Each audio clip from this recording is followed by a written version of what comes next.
আমরা এই কাঠালি দেখতে চাই।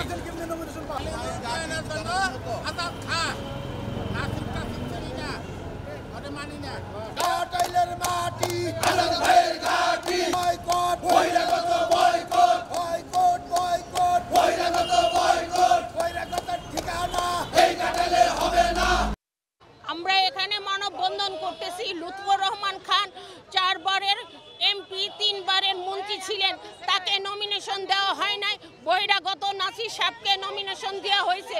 সুতরাং আমরা কেন্দ্রীয় কমিটি তারেক জিয়ার কাছে ব্যাকুল আবেদন করি, আমাদের মনোনয়নটা চেঞ্জ করে দেওয়া হোক।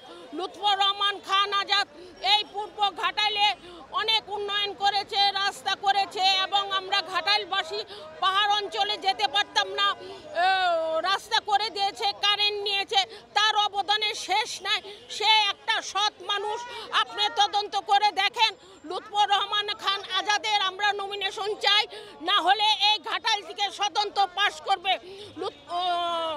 তারেক জিয়ার কাছে আমরা বলতে চাই, আমাদের এই ঘাটাইলের আসনটা অন্য লোকের হাতে দিবেন না। আমাদের চাওয়াটা হলো যে মনোনয়ন দেওয়া হয়েছে ঘাটাইলের সর্বোচ্চ জনতা 70% জনতা এটা মানে না, জনতা এটা মানে না। এই মনোনয়ন সঠিক হয় নাই। আমরা এই মনোনয়ন পরিবর্তন চাই। আর যাকে দেওয়া হয়েছে সে ঘাটাইলের মানুষ না, সে বাসাইলের মানুষ, যার জন্য আমরা ঘাটাইলের স্থানীয় মানুষের জন্য নমিনেশন চাই।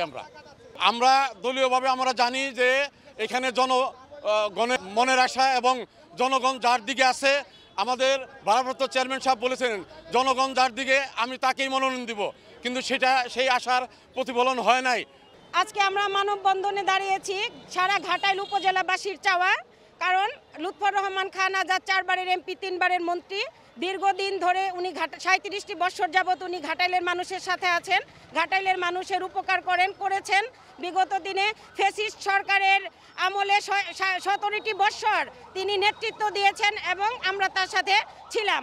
এই জন্য সারা ঘাটাইলবাসীর চাওয়া বহিরাগতকে প্রত্যাহার করে ঘাটাইলের সন্তানকে মনোনয়ন দেওয়া হোক। এটা দাঁড়িয়ে আছি আজাদ ভাইয়ের জন্য, আজাদ ভাইয়ের নাসিরের মনোনয়ন বাতিল করার জন্য।